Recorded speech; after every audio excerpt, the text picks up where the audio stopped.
जय श्री राधा कृष्णा। आज हम सुनेंगे दुर्गा सप्तशती का 5वां अध्याय। देवताओं द्वारा देवी की स्तुति चंड मुंड के मुख से अंबिका के रूप की प्रशंसा सुनकर शुंभ का उसके पास दूत भेजना और दूत का निराश लौटना। महर्षि मेधा ने कहा, पूर्व काल में शुंभ निशुंभ नामक असुरों ने अपने बल के मद से इंद्र का त्रिलोकी का राज्य और यज्ञों के भाग छीन लिए और वह दोनों इसी प्रकार सूर्य, चंद्रमा, धर्मराज और वरुण के अधिकार भी छीनकर स्वयं ही उनका उपयोग करने लगे।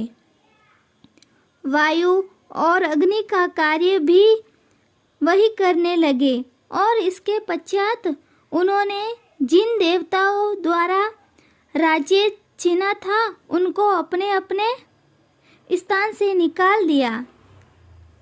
इस प्रकार से अधिकार छीने हुए दैत्यों तथा दैत्यों द्वारा निकाले हुए देवता अपराजिता देवी का स्मरण करने लगे कि देवी ने हमको वर दिया था कि मैं तुम्हारी संपूर्ण विपत्तियों को नष्ट करके रक्षा करूंगी।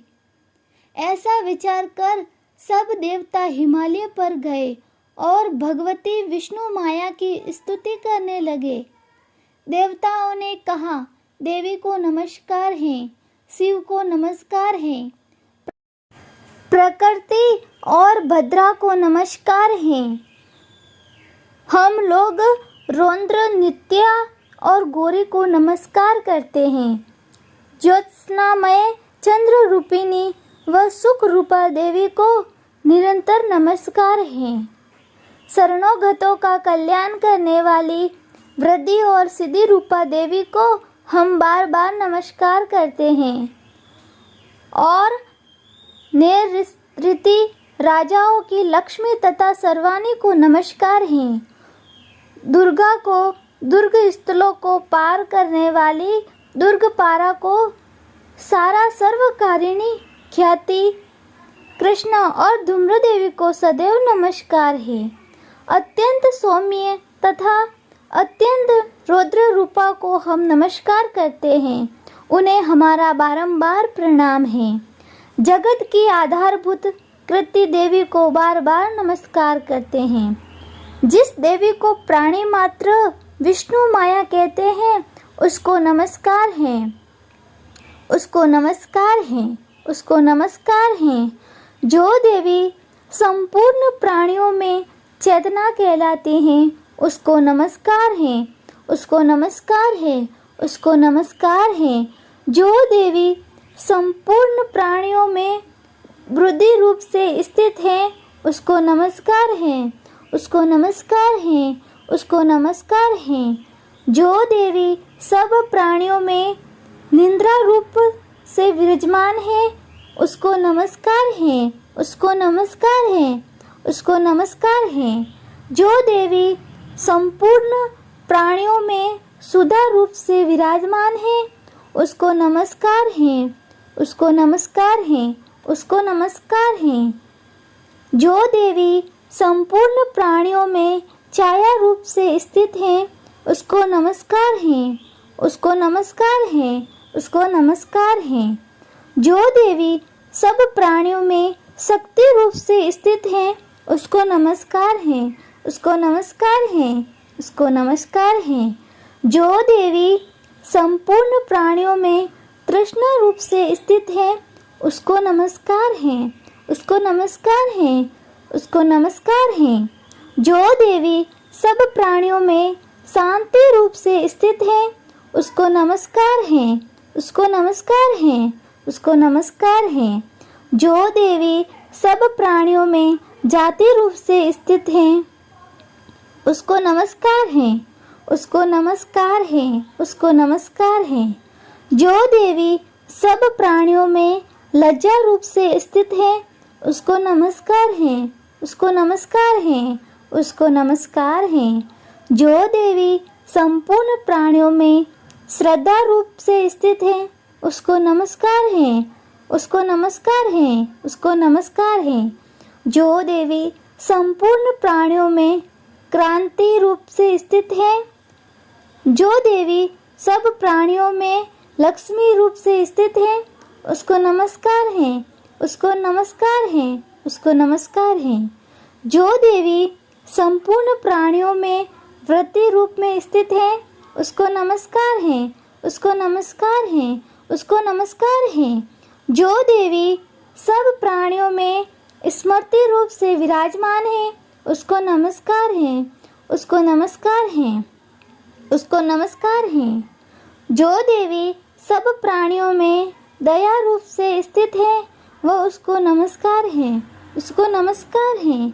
जो देवी सब प्राणियों में तुष्टि रूप में स्थित है, उसको नमस्कार है, उसको नमस्कार है, उसको नमस्कार है।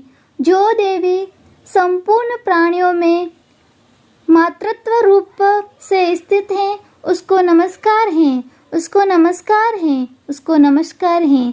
जो देवी संपूर्ण प्राणियों में भ्रांति रूप से स्थित है, उसको नमस्कार है, उसको नमस्कार है, उसको नमस्कार है। जो देवी संपूर्ण प्राणियों में नित्य व्याप्त रहती हैं, उसको नमस्कार है, उसको नमस्कार है, उसको नमस्कार है। जो देवी चैतन्य रूप से इस संपूर्ण संसार को व्याप्त करके स्थित है, उसको नमस्कार है, उसको नमस्कार है, उसको नमस्कार है। पूर्व काल में देवताओं ने अपने अभिष्ट फल पाने के लिए जिसकी स्तुति की है और देवराज इंद्र ने बहुत दिनों तक जिसका सेवन किया है, वह कल्याण की साधना भूता ईश्वरी हमारा कल्याण और मंगल करे तथा सारी विपत्तियों को नष्ट कर डाले। असुरों के सताए हुए हम संपूर्ण देवता उस परमेश्वरी को इस समय नमस्कार करते हैं तथा जो भक्ति पूर्वक स्मरण किए जाने पर तुरंत ही सब विपत्तियों को नष्ट कर देती हैं, वह जगदम्बा इस समय भी हमारा मंगल करके ही हमारी समस्त विपत्तियों को दूर करे।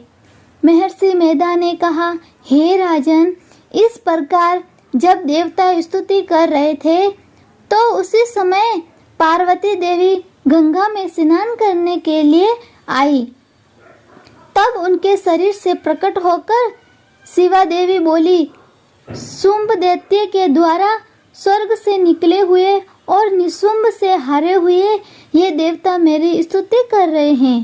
पार्वती के शरीर से अंबिका निकली थी, इसलिए उसको संपूर्ण लोक में कौशिकी कहते हैं। कौशिकी के प्रकट होने के पश्चात पार्वती देवी के शरीर का रंग काला हो गया और वह हिमालय पर रहने वाली कालिका देवी के नाम से प्रसिद्ध हुई।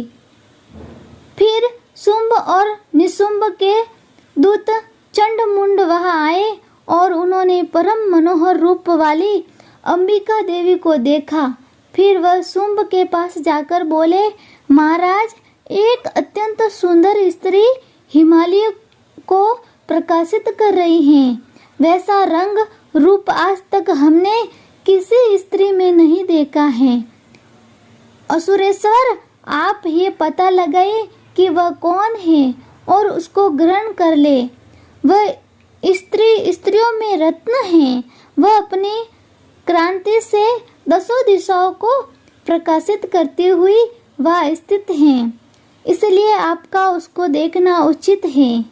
हे प्रभु, तीनों लोकों के हाथी, घोड़े और मणि इत्यादि जितने रत्न हैं, वह सब इस समय आपके घर में शोभायमान हैं।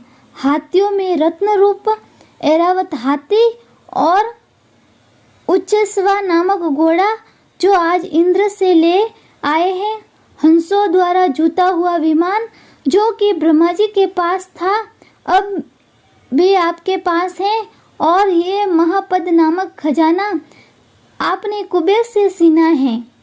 समुद्र ने आपको सदा खिले हुए फूलों की कृतकिनी नामक माला दी है। वरुण का कंचन की वर्षा करने वाला छत्र आपके पास है। रथों में श्रेष्ठ प्रजापति का रथ भी आपके पास ही है। हे दैत्येंद्र, मृत्यु के उत्क्रांति का नामक शक्ति भी आपने छीन ली है और वरुण का पास भी आपके भ्राता निशुंभ के अधिकार में है। और जो अग्नि में न जल सके ऐसे 2 वस्त्र भी अग्निदेव ने आपको दिए हैं। हे दैत्यराज, इस प्रकार सारी रत्न रूपी वस्तुएं आप संग्रह कर चुके हैं, तो फिर आप ये कल्याणकारी स्त्रियों में रत्न रूप अनुपम स्त्री आप क्यों नहीं ग्रहण करते? महर्षि मेधा बोले। चंड मुंड का ये वचन सुनकर शुंभ ने विचारा कि सुग्रीव को अपना दूत बनाकर देवी के पास भेजा जाए। प्रथम उसको सब कुछ समझा दिया और कहा कि वहां जाकर तुम उसको अच्छी तरह से समझाना और ऐसा उपाय करना जिससे वह प्रसन्न होकर तुरंत मेरे पास चली आए। भले प्रकार समझा कर कहना। दूत सुग्रीव पर्वत के उस रमणीय भाग में पहुंचा जहाँ देवी रहती थी। दूत ने कहा, हे देवी, दैत्यों का राजा शुंभ जो इस समय तीनों लोकों का स्वामी है, मैं उसका दूत हूँ और यह तुम्हारे पास आया हूँ। संपूर्ण देवता उसकी आज्ञा एक स्वर से मानते हैं। अब जो कुछ उसने कहला कर भेजा है वह सुनो। उसने कहा है, इस समय संपूर्ण त्रिलोकी मेरे वश में है और संपूर्ण युगों के भाग को पृथक पृथक मैं ही लेता हूँ और तीनों लोकों में जितने श्रेष्ठ रत्न हैं वह सब मेरे पास है। देवराज इंद्र का वाहन ऐरावत मेरे पास है जो मैंने छीन लिया है। उच्चैश्रवा नामक घोड़ा जो क्षीर सागर मंथन करने से प्रकट हुआ था उसे देवताओं ने मुझे समर्पित किया है। हे सुंदरी, इनके अतिरिक्त और भी जो रत्न आभूषण पदार्थ देवताओं के पास थे वह सब मेरे पास हैं। हे देवी, मैं तुम्हें संसार की स्त्रियों में रत्न मानता हूँ क्योंकि रत्नों का उपभोग करने वाला मैं ही हूँ। हे चंचल जटाओं वाली सुंदरी, अब ये मैं तुझ पर छोड़ता हूँ कि तू मेरे या मेरे भाई महापराक्रमी निशुंभ की सेवा में आ जाए। यदि तू मुझे वरेंगी तो तुझे अतुल महान ऐश्वर्य की प्राप्ति होगी। अतः तुम अपनी बुद्धि से ये विचार कर मेरे पास चले आओ। महर्षि मेधा ने कहा। दूत के ऐसा कहने पर संपूर्ण जगत का कल्याण करने वाली भगवती दुर्गा मन ही मन मुस्कुराई और इस प्रकार कहने लगी कि देवी ने कहा, हे दूत, तू जो कुछ कह रहा है वह सत्य है, इसमें किंची मात्र भी झूठ नहीं है। शुंभ इस समय तीनों लोकों का स्वामी है और निशुंभ भी उसी की तरह पराक्रमी है, किंतु इसके संबंध में जो प्रतिज्ञा कर चुकी हूँ उसे मैं कैसे जुटा सकती हूँ। अतः मैंने जो प्रतिज्ञा की है उसे सुन।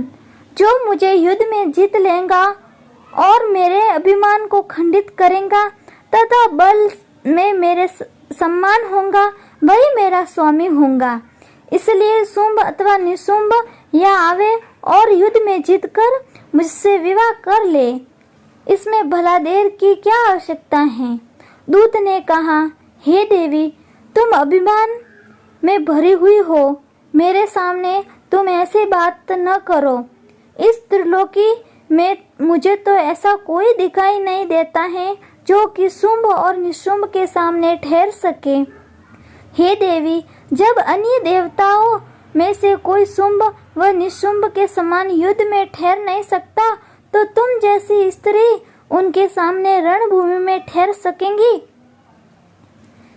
जिन शुंभ आदि असुरों के सामने इंद्र आदि देवता नहीं ठहर सके, तो फिर तुम अकेली स्त्री उनके सामने कैसे ठहर सकेंगी।